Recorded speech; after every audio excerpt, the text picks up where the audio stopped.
ढेर सारी बधाइयाँ और शुभकामनाएं देता हूँ। हम सभी जानते हैं कि आज़ादी हमें हमारे स्वतंत्रता सेनानियों ने अपने त्याग, बलिदान और अपना सर्वस्व न्यौछावर करके अपनी जान की बाजी लगा करके हमको अंग्रेजों के शासन से, ब्रिटानिया हुकूमत से हमको आज़ाद कराया। इसी के फलस्वरूप आज हम आज़ाद नागरिक के रूप में इस देश में रह रहे हैं। हमें हमारे मौलिक अधिकार और उसके साथ साथ कर्तव्यों का भी पालन करने का अधिकार मिला है।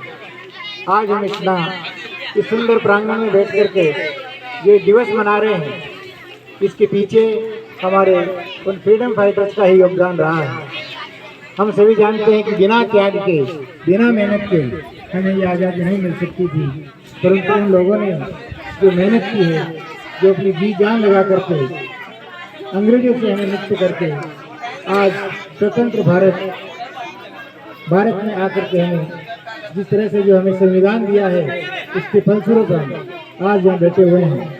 अंग्रेजों के शासन में इस तरह से हम बैठ करके आज के कार्यक्रम का जो आनंद ले रहे हैं, वैसा आनंद नहीं ले सकते थे। परंतु आज का दिन हमें कई चीज़ों की याद दिलाता है। एक तो उन महान स्वतंत्रता सेनानियों को हमें आज के दिन याद करना चाहिए, उनको शत नमन करना चाहिए, प्रणाम करना चाहिए।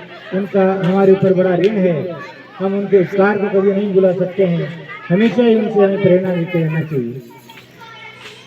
उसके साथ ही आज का दिन हमें हमारे अंदर देश प्रेम की भावना को भी जागृत करता है, क्योंकि जब भी 15 अगस्त हम मनाते हैं तो हमें याद आता है कि जिस देश में हम रहते हैं उस देश के प्रति हमारा कर्तव्य क्या है। तो हमें याद रखना चाहिए सबसे पहले देश सर्वोपरि, बाकी हमारा निजी स्वार्थ वो बाद में होना चाहिए। अगर हमारे सेनानी अपना निजी स्वार्थ आगे रखते तो कभी भी हम आज़ाद नहीं होते। तो देश प्रेम पहले और हमारा निजी स्वार्थ बाद में होना चाहिए। परमात्मा ने हम सभी को इतना सुंदर जीवन दिया है, इस जीवन का लक्ष्य भी परोपकार ही है, और हमारा सभी का कोई न कोई लक्ष्य होना चाहिए। बिना लक्ष्य के अगर हम चलते हैं तो कहीं नहीं पहुंच पाते हैं।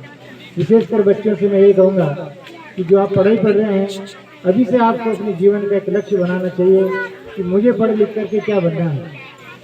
बिना लक्ष्य के अगर कोई व्यक्ति कोई कार्य करता है तो कहीं भी नहीं पहुंच पाता है। एक छोटा सा दृष्टांत में देता हूँ आप सभी को। एक बार एक नौजवान कहीं जा रहा था, एक किराए पर आकर खड़ा हुआ और उसने वहाँ बैठे एक बुजुर्ग से पूछा कि ये रास्ता कहाँ जाता है। तो बुजुर्ग बड़े समझदार थे, उन्होंने कहा भाई नौजवान ये बताओ आपको जाना कहाँ है, ये रास्ता